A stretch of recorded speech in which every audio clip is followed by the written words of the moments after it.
Hey everyone, today we're sitting in the kind of silence that speaks louder than a confession.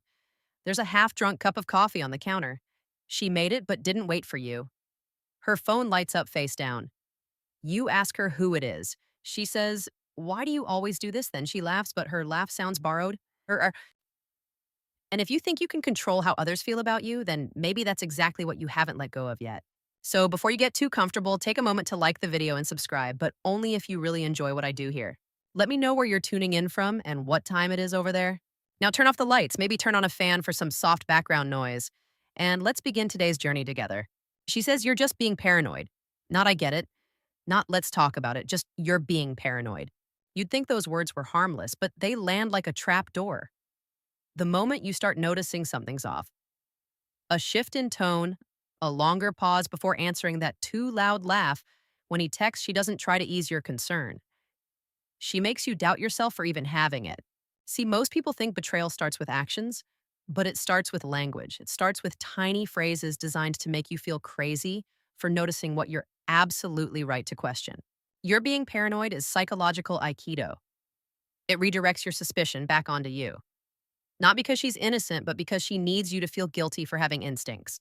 Let's break that down. If she really cared about your concerns, she'd try to comfort you, or explain, or at the very least, ask why you feel that way. But no, she doesn't ask, she accuses. You're the problem, not the weird energy, not the sudden distance, just you. And when the person she's getting close to isn't a stranger, but someone in your circle, that line becomes her shield. Think about it. If it were a stranger, maybe she wouldn't even care. But if it's someone you both know, someone whose name you hear every week, then suddenly making you stop asking becomes urgent. You've seen those psychological thrillers, right? Where the killer plants clues only to gaslight the detective at every turn. That's not just in fiction. Real life betrayal is subtler, less dramatic, more deliberate. And here's the thing no one tells you. Your being paranoid always comes before I didn't mean for it to happen. In Stoic terms, philosophers still debate whether suspicion is a flaw or a signal. But even the Stoics knew doubt isn't the enemy, denial is. Let's put it like this. If your dog barks at a stranger every day and one day stops barking, wouldn't you be suspicious? Wouldn't you wonder what changed? Now imagine your heart stops barking because someone told you it was just paranoia. Here's a real world twist. A guy once told me his girlfriend started using that phrase after she began spending time with his best friend. Movie nights, casual lunches, study sessions. When he finally brought it up, she smiled and said, "You're being paranoid. You always jump to conclusions." 4 weeks later, he caught a message thread that proved otherwise. The betrayal wasn't just the kiss, it was the way she rehearsed a script that made him doubt his own eyes. You start noticing how often this happens. Not just in relationships and workplaces, too. People say you're overthinking it right before they screw you over on a deal, or you're too sensitive after a backhanded comment. It's a classic. Like crocodile scented sunscreen smells innocent burns like hell. Here's the quirky part. The people who say you're being paranoid usually believe it themselves. At first, it's like they're trying to outrun their own guilt by dragging you into self-doubt. But your gut isn't a liar. It's ancient. It's wired to notice pattern shifts, voice inflections, micro behaviors, eye contact that lingers just a little too long. It's not magic. It's memory. Muscle deep memory. So the next time she says it and her eyes dart and her voice sharpens, ask yourself, what exactly am I paranoid about? And then ask, or what am I finally waking up to? She says he's like a brother to me, and right away your stomach drops. Because no one says that unless they're trying to preempt a question you haven't even asked yet. If the relationship were truly harmless, it wouldn't need a label. It would speak for itself through boundaries, through respect, through the absence of tension. But the moment she starts labeling it so hard, you have to wonder, what exactly is she trying to hide? You don't call someone a brother unless there's a chance someone might think otherwise. It's not protection, it's camouflage. And you've probably heard it before, maybe even from a friend's girlfriend when things felt a little off. The inside jokes that felt too private, the way she lit up when he walked in a little too fast, a little too bright. But she said he's like a brother to me, so everyone dropped it. But you didn't forget. The philosopher Epictetus once said, if you want to improve, be content to be thought foolish and stupid. Funny how that applies here. You feel something is off, but the moment you express it, you're made to feel foolish, like you're reading into something innocent. And if you keep pushing, you become insecure, possessive, or worst of all, jealous. But here's the trick: when a woman is hiding something, she doesn't hide it behind silence. She hides it behind words that sound safe. Family words, platonic words. She cloaks it in the very language that shuts down suspicion before it can grow legs. It's the same energy as calling a shot of whiskey just a sip when you know you're 4 drinks in. Let's be clear. Sometimes, yeah, it really is just a close friendship. But when you bring up your discomfort and instead of empathy, you get dismissal, now we're in red flag territory. There's a real world example that sticks with me. A guy from Minneapolis once told a story on a podcast. His girlfriend would always refer to her coworker as like a brother. But then she started staying late more often, talking about him more, smiling at her phone when she thought no one was looking. Eventually, it slipped out that they'd kissed once during a drunken accident. Her defense: I thought I could handle being close with him. I didn't mean for it to happen. Right. But the groundwork had already been laid weeks, maybe months earlier. With one line, he's like a brother to me. Here's your quirky observation for the day. Nobody has ever said, she's like a sister to me in a healthy relationship without getting side eyed. It's a phrase soaked in suspicion, whether we admit it or not. Like trying to serve milk that's just about to expire, you smell it twice, but pour it anyway. If you feel tension around someone she's calling a brother, don't ignore that. Stoicism teaches self control, but not self erasure. You're not supposed to deny your gut just to keep the peace. Because sometimes peace is the lie, and your gut is the only honest voice in the room. So, when she uses that phrase, pause, look at the pattern. Is she suddenly spending more time with him, talking about him more than usual, laughing at things she doesn't share with you anymore? Ask yourself, would she be okay if I were doing the same with a woman I called a sister? Exactly. You're not overthinking, you're observing. There's a difference. She says you're just insecure. And that line doesn't just hurt, it derails the entire conversation. You came in with a genuine feeling, maybe even a little vulnerable. You noticed something, a shift, a missing spark, a moment she shared with someone else that felt wrong. And instead of listening, she slaps a label on your concern like it's a defect: insecurity. Like your gut is the problem, not her behavior, not the late replies, not the new tone in her voice when she says his name. This isn't empathy, it's misdirection. A kind of emotional jujitsu where she uses your own sensitivity against you. And here's the kicker: it works. You start questioning yourself. Maybe I am insecure. Maybe I am too sensitive. Maybe it is all in my head. But that's exactly the point. Because if she's cheating or even just emotionally leaning into someone else, the one thing she cannot afford is your clarity. The moment you start seeing straight, her story collapses. So she uses your doubt like a blanket, tucks you and kisses your forehead and walks out the door to meet him. There's an old Stoic idea that says you are disturbed not by events, but by your interpretation of them. True. But interpretation requires context. And if the context you're being given is dishonest, then no amount of internal peace can make it right. Let's shift it. Imagine you come home one day and your dog growls at a neighbor. But instead of checking on your dog, you scold it. You say, you're just being insecure. That wouldn't make sense, right? You'd want to know why. What changed? What set off the alarm? But when it's your own emotions barking, suddenly you're made to feel like a malfunctioning machine. You're not. Here's a real world situation. A man in San Diego shared this story online. His girlfriend got close with one of their mutual friends, texting, laughing private jokes. When he brought it up, she said he was being needy and insecure. So he backed off, trusted her. 6 weeks later, a mutual friend confessed that they'd been hooking up the whole time. Her defense: I didn't think it would last, so I didn't want to hurt you. Translation: she used his self-doubt as a shield until she no longer needed it. And here's your quirky thought of the day: the people who call you insecure for expressing discomfort are often the least secure themselves. It's like a magician blaming the audience when the trick goes wrong. You're just not seeing it right. No, you're just seeing it honestly. You want to know the real irony? When a woman respects you, even if she thinks you're wrong, she'll reassure but not insult. She'll lean in, not lean away.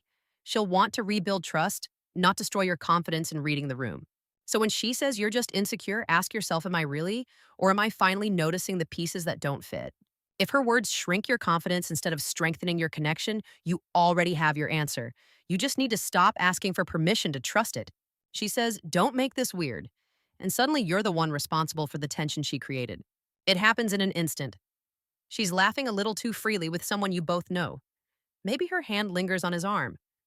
Maybe they have a playlist together now, or she tags him in memes that used to be yours. You mention it not angrily, not accusingly, just curious. And she hits you with that line, "Don't make this weird." That's when you realize it's already weird. You're just the first one honest enough to say it out loud. "Don't make this weird" is what people say when they've already crossed the line but want you to keep pretending they haven't. It's a phrase soaked in guilt, wrapped in casual deflection. She's not actually worried about weirdness. She's worried about exposure. And here's the psychology: by calling you the source of discomfort, she reverses the entire dynamic. Now you're the one who's ruining the vibe. Now it's your discomfort that needs managing, not her behavior that needs explaining. It's like someone farting in an elevator and blaming the guy who noticed. You want a fun, real world example? A guy in Atlanta once posted on Reddit about how his girlfriend and one of his childhood friends had gotten oddly close. She'd poke him during conversations, whisper private jokes, send him Snapchats she didn't share with anyone else.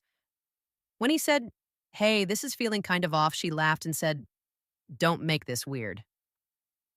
A month later, she was sleeping with that friend.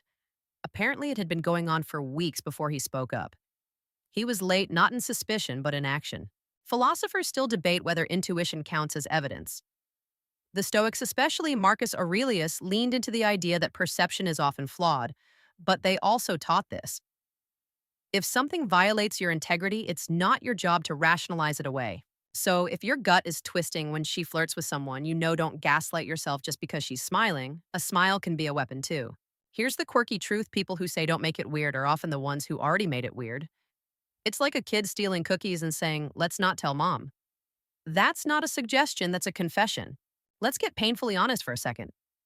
If she really cared how you felt, your discomfort wouldn't be treated as an inconvenience. It would be an invitation to understand, to talk, to reestablish trust. But when she brushes you off, when she turns the spotlight away from her actions and onto your reaction, that's not maturity. That's survival of a secret.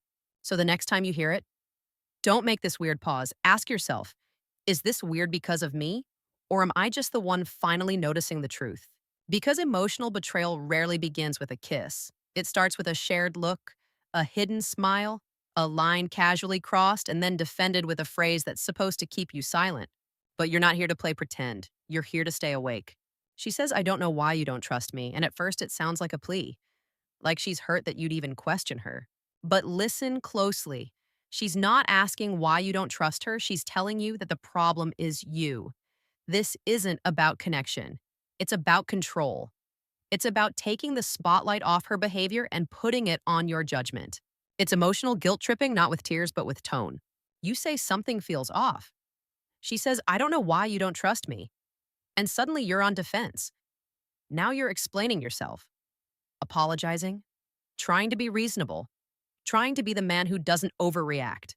But ask yourself, when has genuine trust ever had to be defended with a sigh and a question mark? In a healthy relationship, when trust cracks, both people try to patch it together. But this phrase, it's a solo performance, one that ends with you sitting alone in your own confusion, wondering if you've become the villain in your own story. Here's what philosophers still debate: does love demand blind faith or earned evidence? Stoics believed in clarity, not fantasy. Trust to them was sacred, but it had to be based on reason, not emotion alone, not hope, not pressure. So let's break it down. When someone you care about keeps turning your instincts into accusations, they're not nurturing trust, they're weaponizing it. A real world story comes to mind. A guy from Portland shared in a podcast that his girlfriend would always say this line whenever he questioned her strange new friendship with a coworker. "I don't know why you don't trust me," she'd whisper teary-eyed, like he'd just broken her heart. Months later, he found out they'd been seeing each other after work for weeks. Her answer: "I didn't want to lose you, so I had to make you stop doubting me." Let that sink in. She knew he was getting close to the truth, and instead of confronting it, she drowned him in guilt. Emotional fog is a hell of a drug. Here's your quirky moment. It's like asking someone why they don't trust a magician while you're hiding the rabbit in your coat. You know what's coming, they don't. That's the whole point of the trick. So what do? You pause, you breathe, you ask yourself, am I really lacking trust, or am I watching someone I love? Slowly replace honesty with performance. Because when someone's hiding something, especially if it's with someone you know, their words start sounding like scripts: rehearsed, deflective, polished. If she keeps asking why you don't trust her, then maybe it's time to answer with a better question. What exactly have you done to earn it lately? And if the silence after that question feels heavier than her answer ever did well, that silence might be all the truth you need. She says we just vibe. And she says it casually like it's no big deal, like vibe is just another word for nothing to worry about. But here's the truth, people don't just vibe with someone unless something underneath has already started to shift. We just vibe isn't an explanation, it's a subtle confession. It means there's chemistry, and it means she noticed it. Now ask yourself, why would she say that about someone you both know? A coworker, a neighbor, a mutual friend? She doesn't say he's nice. She doesn't say we get along. She says we just vibe.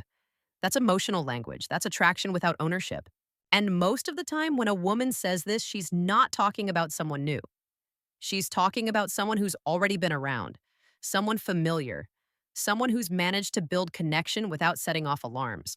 Let's get real. Vibes are dangerous, not because they're inherently wrong, but because they live in the gray area, where there's no confession, no cheating, just a feeling, a closeness, a spark.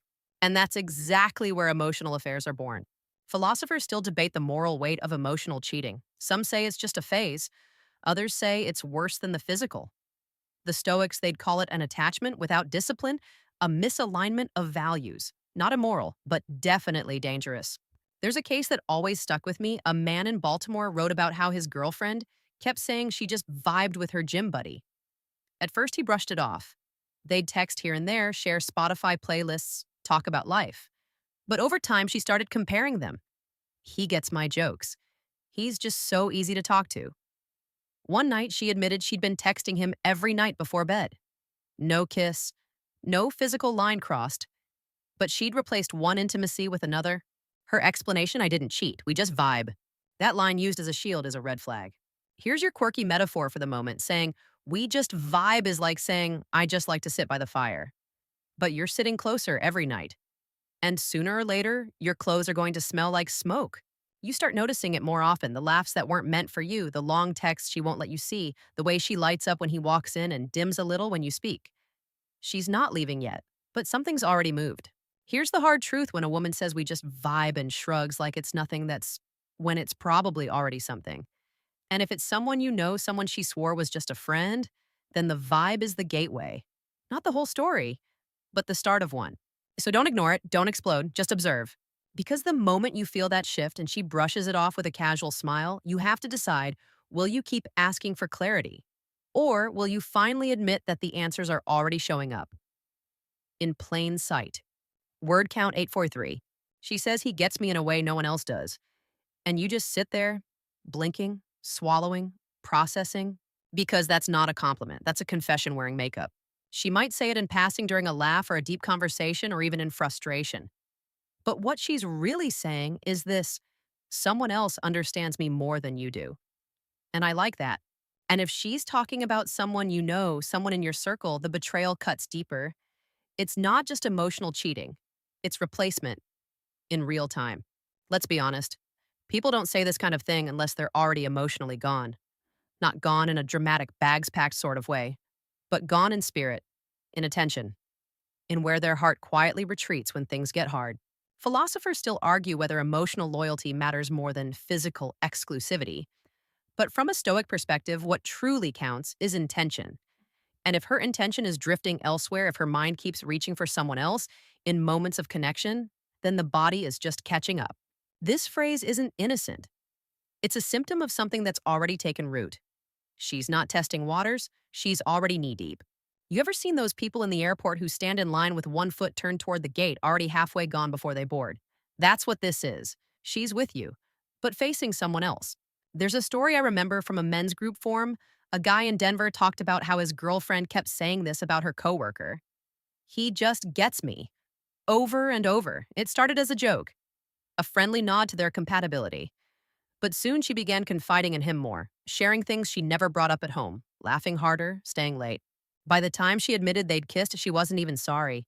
She said, it just happened. You and I weren't connecting anymore. But the disconnect wasn't an accident. It was a gradual redirection of energy, trust, attention. And here's the quirky observation of the day. If your partner says someone gets them but doesn't invite you into the conversation, you're not witnessing affection. You're witnessing a handoff. Imagine it like this: you're carrying a heavy box with her. Then one day she casually hands half of it to someone else and says, "Wow, he carries it so much better." Yeah, that's not just help, that's transfer. So what do? You stop pretending it's romantic. You stop telling yourself it's harmless because love at its core isn't about being the only one she talks to. It's about being the first one she wants to talk to. And if that's no longer you, then you're not in a relationship. You're in a waiting room for an exit that's already begun. She says it's not what it looks like, and your brain hits a full stop. Because when someone says that your instincts flare, not because it's comforting, but because it's one of those lines that shows up after the moment has already gone too far. She was with him, alone, maybe at a coffee shop, maybe in a parked car.